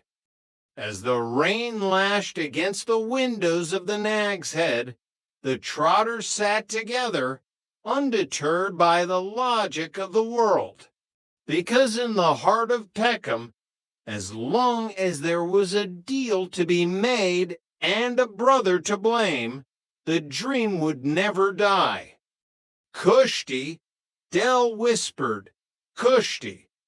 Chapter 29, The Swedish Sizzler. The meeting in Shoreditch took place in a bar that was so trendy it didn't even have a sign on the door. Just a single, unlit light bulb hanging over a rusted iron gate. Dell walked in with his coat collar turned up, looking like a high-stakes gambler, while Rodney followed, looking like he was checking for emergency exits. The contact was a man named Sven, though his accent was pure Bermondsey, who sat hunched over a collection of umbrellas that looked remarkably standard until you saw the small, digital display on the handle. The Swedish sizzler, Del, Sven whispered, stroking a polyester canopy. Internal heating elements. Kinetic charging. You shake it. It heats. It's for the man who has everything but wants to stay dry and cozy. Del inspected the handle. It felt heavy enough to suggest a car battery was hidden inside. And it's safe. No chance of, well, you know, a hot grip situation. Safe as houses. Del, tested in the fjords, Sven promised. Del didn't hesitate. He traded the last of their remaining cash for the entire consignment. As they loaded the boxes into the Reliant, Rodney noticed a small warning label on the underside of the canopy. Do not use in heavy rain. Del, an umbrella you can't use in heavy rain? That's like a boat that only works in the bath, Rodney pointed out. It's for soft precipitation, Rodney. It's for the discerning walker who enjoys a light drizzle. Del snapped. Now get in the van. We've got a market to conquer. Chapter 30, The Peckham Meltdown. The following Tuesday, the heavens opened over Peckham. It wasn't a light drizzle. It was a biblical downpour that turned the market into a series of interconnected ponds.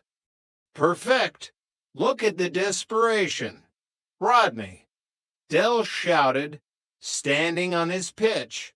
He was already holding a sizzler over his head, the digital display glowing a bright, comforting orange. Get your Swedish sizzlers here. Don't let the cold bite. Stay warm while the world gets wet. The crowd, desperate for any kind of shelter, swarmed the pitch. For 30 glorious minutes, the trotters were back in the money. Del was handing out umbrellas like they were gold bars, and the cash box was filling up. It's working.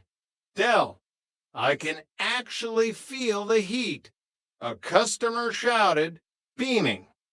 Pure technology, sir, pure technology. Del beamed back. But then the orange displays on the handles began to turn red, then a deep, angry crimson. A faint smell of burning polyester began to waft through the air.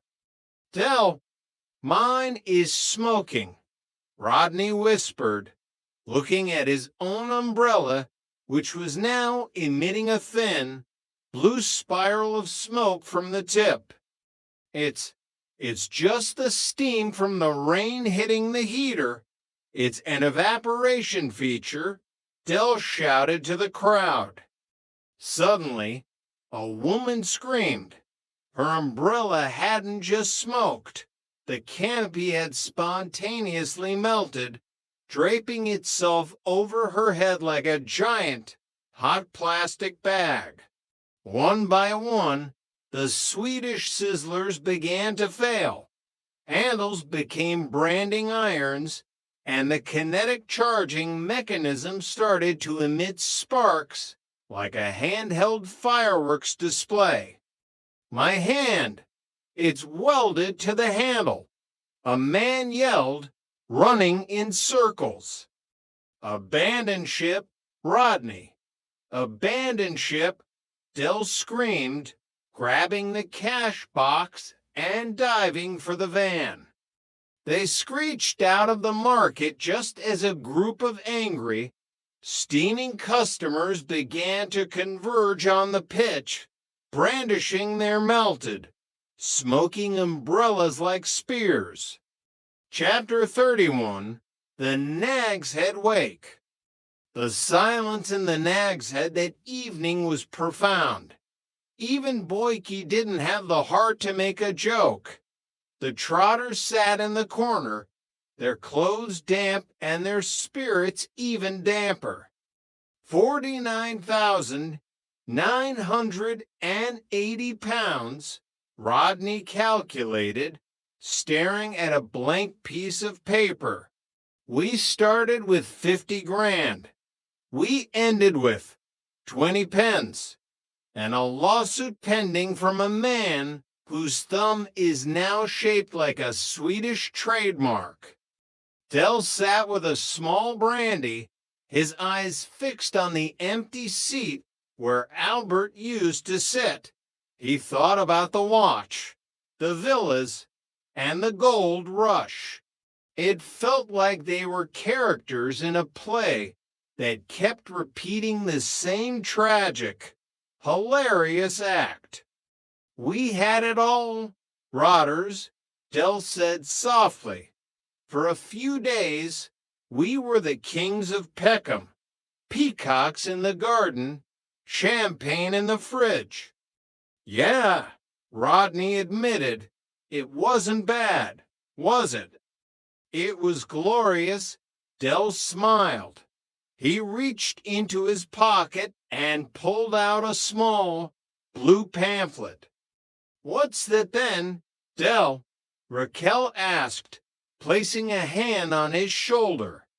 It's an auction catalog, Dell said, his voice regaining that familiar, dangerous excitement. A warehouse in Deptford. 3,000 self-cleaning dinner plates. They've got a microscopic vibration system that shakes the food scraps off in seconds. No more washing up. Guaranteed winner. Rodney looked at the ceiling, then at Raquel, then back at Dell.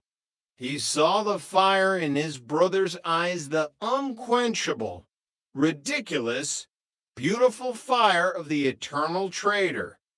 Self-cleaning plates, Dell, Rodney asked. Pure gold, Rotters. Think of the housewives. Think of the restaurants this time next year.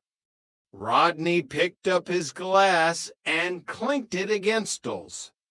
This time next year, Dell, Rodney whispered, a small, genuine smile finally breaking through. Chapter 32, The Final Horizon. As the night drew to a close, Dell stood on the balcony of Nelson Mandela House. The city of London lay before him, a vast, dark ocean of people waiting for the next big thing, the next bargain, the next trotter. He looked at the yellow Reliant in the parking lot. It looked like a survivor, a veteran of 1,000 market battles. It was more than just a car. It was a symbol of everything they were. You coming in, Dell? Raquel called from inside. In a minute, sweetheart, Dell replied.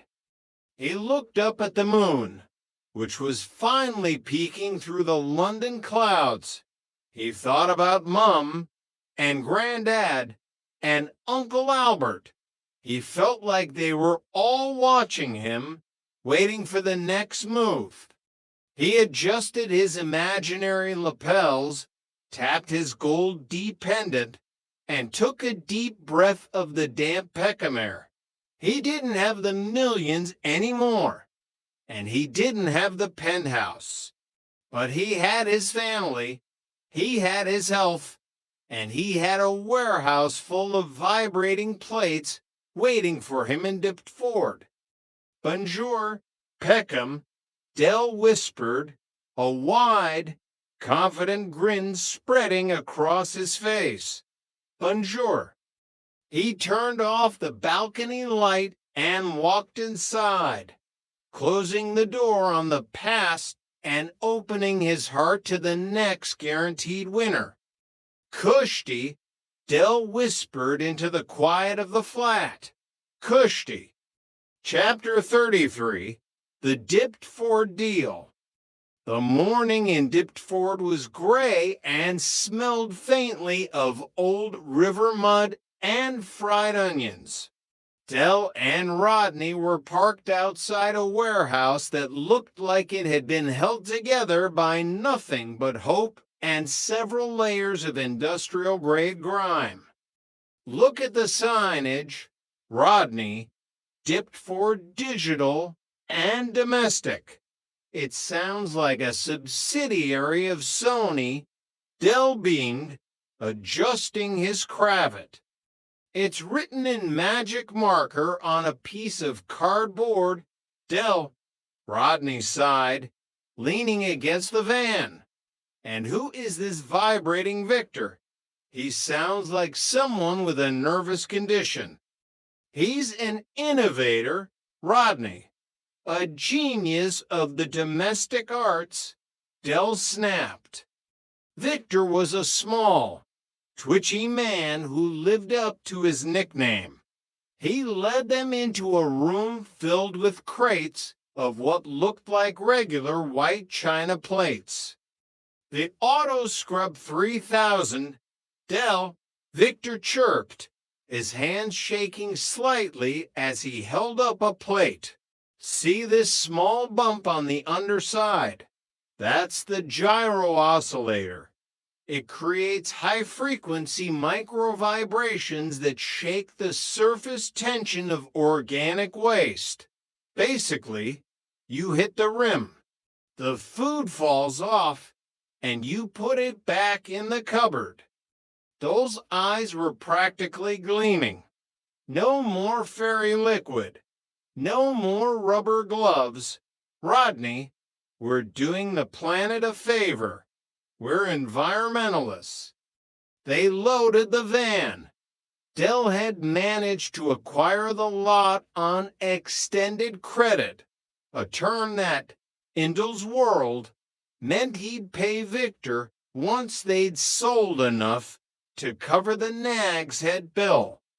Chapter 34, The Demo Disaster. Back at the flat, Dell insisted on a live demonstration for Raquel. He'd cooked a particularly greasy shepherd's pie, leading the remains to go cold and sticky on an auto scrub plate. Right, gather round, Dell announced, standing at the kitchen counter with the air of a magician. Raquel, sweetheart, prepared to be amazed. No more scrubbing, no more toil, just the vibration. He took a small metal rod and tapped the rim of the plate. For a second, there was a low hum. Then the plate didn't just vibrate, it began to scream. A sound like 1,000 angry wasps erupted from the ceramic. The leftover shepherd's pie didn't just fall off. It was launched into the air with the force of a volcanic eruption. Dell, my ceiling!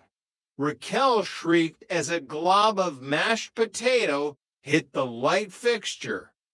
The plate began to dance across the counter, picking up speed.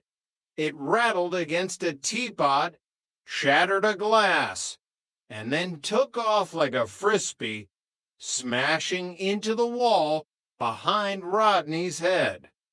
It's a bit spirited when it's new, Dell shouted over the din, frantically trying to catch the vibrating ceramic shards which were still buzzing on the floor. It's a weapon of mass destruction, Dell, Rodney yelled, wiping gravy from his ear. You didn't shake the food off, you redistributed it across the entire kitchen. Chapter 35, The Great Shake-Off. Despite the kitchen-based apocalypse, Dell was undeterred. He convinced Sid to let him demo the plates at his cafe during the lunch rush. Think of the overheads, Sid, Del whispered, leaning over the counter. You save 10 quid a week on hot water alone. It's the future of catering. Sid, who was always looking for a way to shorten his workday, agreed. He served a row of customers their fry-ups on auto scrub plates. Right, gents, when you're finished, just give the rim a little tap with your fork, Della announced to the room. The first customer, a weary-looking lorry driver, finished his beans and gave the plate a confident tap. The result was instantaneous. The cafe filled with a hype-ditched wine. The man's tea leaped out of its mug. His neighbor's sausages began to migrate across the table. But the worst part was the food scraps. Because the auto scrub was designed for micro vibrations, but Victor's extended credit batch had been calibrated for earthquake-level resonance. The plates didn't just clean themselves, they turned into sonic drills. My table, it's vibrating into the floor. Sid screamed as the formica began to crack. The lorry driver watched in horror as his plate literally drilled through the tabletop, disappearing into the woodwork with a final, triumphant buzz. Within seconds, the cafe was a scene of chaos. Customers were clutching their shaking mugs. Plates were migrating like lemmings toward the floor. And a plate of scrambled eggs had successfully climbed a nearby wall. Trotter, get these things out of here, Sid roared, brandishing a spatula. Chapter 36, The Enduring Spirit. The evening at the Nag's Head was predictable. Del was nursing a large cognac, and the floor at his feet was littered with the shattered remains of the Diptford deal. 3,000 plates, Rodney muttered. We could have opened a Greek restaurant and just had a very long breaking ceremony. It was the calibration. Rodney, Del said, his voice a mix of fatigue and a stubborn, lingering pride. If Victor had just spent a bit more time on the micro part of the vibrations, we'd be millionaires. Yeah, well, instead we're just the blokes who tried to drill through Sid's floor. Rodney sighed.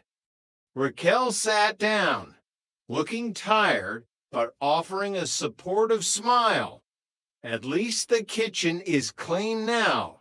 Del, once I finished scraping the shepherd's pie off the wallpaper. Del looked at her, and then at Rodney. He saw the loyalty, the shared history, and the way they always stood by him, no matter how many times the dream turned into a puff of smoke or a vibrating plate. You know, Del said, a new light suddenly appearing in his eyes. I saw a bloke in the pub earlier, from New Cross. He's got a shipment of self-lighting candles. They use a phosphor-coated wick that ignites with a single snap of the fingers. Perfect for power cuts. Guaranteed winner. Rodney closed his eyes and leaned his head back against the wall. He felt the familiar weight of the Trotter destiny settling on his shoulders. He knew the cycle would begin again tomorrow. The van, the warehouse, the pitch, and the eventual, hilarious disaster. Self-lighting candles, Del? Rodney asked. Pure gold, Rotters. Think of the romance. Think of the emergency market. This time next year. Rodney picked up his pint and clinked it against Dell's glass. This time next year, Dell, Rodney whispered. As the rain continued to fall over the concrete heart of Peckham, the Trotters sat together, a family defined not by their bank balance, but by the relentless, beautiful, and utterly ridiculous spirit of the chase. Cushty, Dell whispered into the warm, noisy air of the pub. Cushty, the sky's the limit, a Trotter odyssey, based on the chronicles of Derek and Rodney Trotter. Chapter 1, The Ghost of Millions Past. The sun used to set differently in Miami. Back then, it wasn't just a celestial body sinking into the horizon. It was a golden coin, a 6.5 million pound sovereign being deposited into the vault of the Atlantic. Derek Delboy Trotter remembered the feel of the silk shirts, the taste of the finest cognac that didn't come from a plastic bottle, and the way people looked at him not as a fly pitcher from Peckham, but as a business mogul. But that was then. Now, the sun was setting over the concrete monoliths of the Nelson Mandela House, and it looked more like a rusty copper struggling to shine through the smog of South London. Dell sat in the back of the yellow three-wheeled Reliant Regal, the engine coughing like a heavy smoker in a winter draft. He watched Rodney, his younger brother, staring out the window with a look of existential dread that had become his permanent expression since the stock market crash. "I'll fetch the suitcase from the van," Dell muttered, though they weren't going anywhere. It was a reflex, a memory of a time when suitcases meant vacations in Barbados, not hiding from the Inland Revenue. "Rodney, you look like you've just found out the library's run out of books on bird watching," Dell said, trying to inject some of that classic Trotter bravado into the stale air of the van. Rodney didn't turn. "I'm nervous. Dell, this bloke we're going to see, Justin, is he going to be asking about things?" "Things? What things?" "My private life. Cassandra. The hiccups." Dell rolled his eyes, adjusting his sheepskin coat, one of the few relics of his former glory that still fit. "He's a professional, Rodney. He's not interested in your bedroom department. Besides, I told you in confidence it stays with me. I'm not going to be telling him about jiffins or what Cassandra wears when she's annoyed with you. You just mentioned them," Rodney hissed, his lanky frame unfolding as he stepped out onto the damp pavement. They were about to enter a world they hadn't visited in years, the world of accountability. The millions were gone, evaporated in a Central American market crash that had been as swift as it was brutal.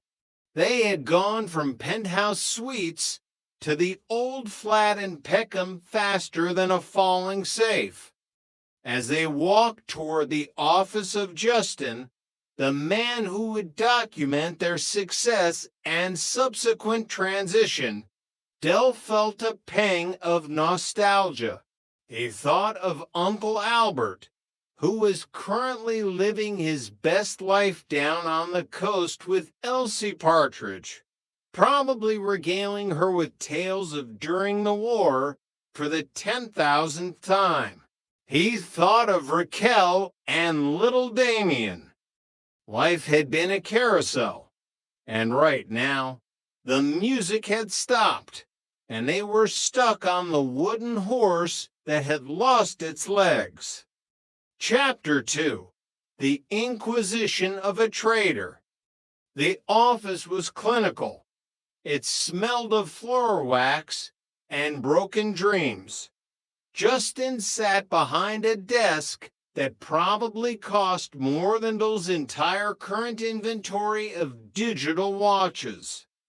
"I've got the basic details," Justin said, peering over spectacles that made him look like a very judgmental owl. "But I want the real you, the raison d'etre." Dell leaned back, crossing his legs. "Ah, laboratory Garney. Exactly." Rodney winced. "He means reason for being. Dell." "Whatever." Dell waved a hand. "Where shall I start? Well, we were ordinary blokes. Until I found that watch. The Harrison Lesser watch. A masterpiece. A national treasure. Which you flogged," Justin noted. "We preferred the term privatized for personal gain," Dell corrected smoothly. $6.5 million. We divvied it up. Made sure Uncle Albert had a nice drink, a very large one, and then we thought of the future. We went to a stockbroker, Vibrant Ventures, Central American markets. We were making money faster than the Royal Mint." As Dell spoke, the narrative in his head was a technicolor epic. In reality, it had been a blur of champagne, bad investments, and a helicopter ride to Nice that had cost as much as a small house just to pick up some magazines. And then Justin prompted. Then Rodney took over, his voice dropping an octave. The negotiations collapsed. The market didn't just dip. It ceased to exist. We paid for the hotel on a credit card that was withdrawn while we were still at the breakfast buffet. We were in a financial wilderness. Dell nodded solemnly. "But I'm a creative businessman. I found a solution." The solution had involved a hasty exit, a lot of explaining to people in suits, and the realization that their old friends back in Peckham were the only ones who wouldn't turn their backs mostly, because some of them, like Mike from the Nag's Head, had lost their own life savings in the same venture. Poor Mike, Dell sighed, remortgaged the pub. Now he's in the nick, awaiting trial. The fraud squad thinks he was embezzling. Never was a man more innocent. He confessed, Dell, Rodney reminded him. A minor detail, he's a martyr to the cause of independent trading. Chapter 3, The Witnesses of Peckham. While Dell and Rodney were being interrogated by the ghost of their financial past, the Nag's Head was hosting a summit of a different kind. Denzel, the driver whose nerves were as frayed as a cheap rug, was pacing the floor. Sid, the landlord pro tem, who cooked eggs that could be used as lethal projectiles, was polishing a glass with a rag that hadn't seen a washing machine since the Thatcher era. And then there was Trigger. Trigger stood by the bar, staring at a pint of bitter as if it contained the secrets of the universe. "I'm worried," Denzel said, his voice trembling. I've never been a character witness before. What if I say the wrong thing? What if I tell the truth? If you tell the truth, Sid grunted, Del and Rodney will be sharing a cell with Mike before the sun goes down. I hear voices, Trigger said suddenly. The pub went silent. Denzel stopped pacing. What did you say? Trig. I hear voices. I'm going to tell the judge. Maybe they'll let me off. Trig, Sid sighed. You're not the one on trial. You're a witness. I know, but I still hear them. Mostly they tell me to buy a new broom, but I like the one I've got. It's had 17 new heads and 14 new handles. The logic of Peckham was a strange, circular thing. It was a place where bankruptcy wasn't a failure, but a temporary setback, a hiccup in the grand scheme of becoming millionaires, this time next NCM. But today was different. The inland revenue was circling. The Trotter empire consisting of a flat, a van, and a collection of suspiciously branded electronics was under siege. Chapter 4: A Wrong Turn at the Graveyard. The news of Uncle Albert's passing had hit them like a physical blow, or rather, the news of an Albert's passing. In the chaotic aftermath of the court case where Dell had been declared bankrupt and Rodney had been exonerated, mostly because the judge didn't think he was capable of masterminding a bake sale, let alone a multi-million-pound fraud, the family gathered to pay their respects. They stood in a quiet, leafy cemetery. Dell, Rodney, Raquel, Cassandra, and young Damien, who was currently trying to see if he could trigger a car alarm with his mind. I feel bad, Dell whispered, his eyes moist, leaving him down there on the coast while we were off globetrotting. We should have taken him to Barbados. He didn't have a passport. Dell, Rodney reminded him. The man survived the Battle of the Baltic, but he couldn't navigate a post office application form. They approached the morning party. A woman named Marion was crying. A man named Roland looked grim. Derek and Rodney Trotter, Dell introduced them, shaking hands with a somber gravity. His nephews, from Peckham. Oh, Marion sobbed. He went on a bit, didn't he? Lovely old man, but the stories. We love them. Dell insisted. The wartime sagas. The individual struggle for liberty. A lot of blokes lost their lives, so prats like Roland here could have the freedom to knock him. Roland looked confused. I didn't knock him. I just said he was a bit of a bore. How dare you? Dell shouted, his grief turning into a righteous fury.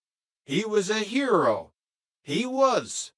Wait, why did you call him Bunny? Roland blinked, because that was his name in the RAF. Bunny Warren. The silence that followed was heavy. Rodney looked at the headstone, then at the coffin, then back at Dell. Dell, Rodney whispered, our Uncle Albert was in the Navy, and his name was Trotter. Dell looked at the grieving family. He looked at the Spitfire-shaped floral arrangement. Is that a Spitfire, Dad? Damien asked loudly. Ooh, Dell winced, the realization sinking in. We're at the wrong funeral. Run, Rodney suggested. Run, Dell agreed. Chapter 5. New Management, Old Tricks. Back at Nelson Mandela House, the atmosphere was thick with the scent of Raquel's cooking and the crushing weight of a £48,754 tax bill, plus interest. They'll take the flat, Raquel said, her voice steady, but her eyes worried. They'll auction it for a third of its price. Dell sat at the table, his mind working at the speed of a card shark's hands. No, they won't. I'm a trader. I've been trading since I was 12. I could sell rice to the Chinese. The firm's liquidated, Rodney said, leaning against the doorframe. You're disqualified from running it. It's over. Not necessarily. Dell smirched. The firm can go on. It just needs a new managing director. Someone young, enthusiastic, someone full of ideas, someone. He looked at Rodney. Rodney pointed to himself. The Wabbi, you want me to run Trotter's Independent Traders? Think about it, Rodney. Legally, there's nothing stopping you. You're clean, mostly. We go to the lawyer, we make you the MD. Rodney Trotter, managing director, has a ring to it, doesn't it? And so the transition began. The Peckham Echo soon carried a small advertisement, Trotter's Independent Traders, now under new management. Managing director, Rodney Trotter. Consultancy and party planning. In the Nag's Head, Boyke read the ad and nearly choked on his large cognac. Managing director, Rodney, I've seen better management in a monkey house. But for the Trotters, it was a spark of hope. Rodney took to the role with a terrifying level of sincerity. He started listening to Mozart's Symphony No. 38 to ease his executive stress. He demanded that Cassandra answer the phone with a professional voice. Trotter's Independent Traders, how may I help you? Cassandra sighed into the receiver one evening, looking at Rodney, who was wearing a suit that was slightly too large for him. Yes, this is he, Rodney said, taking the phone with a flourish. Managing Director Rodney Trotter speaking. His face went pale. He looked at Dell. It's the representative of the Sultan of Brunei.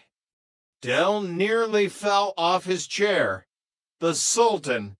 Tell him we don't do windows on Fridays. He wants to consult with me, Rodney whispered.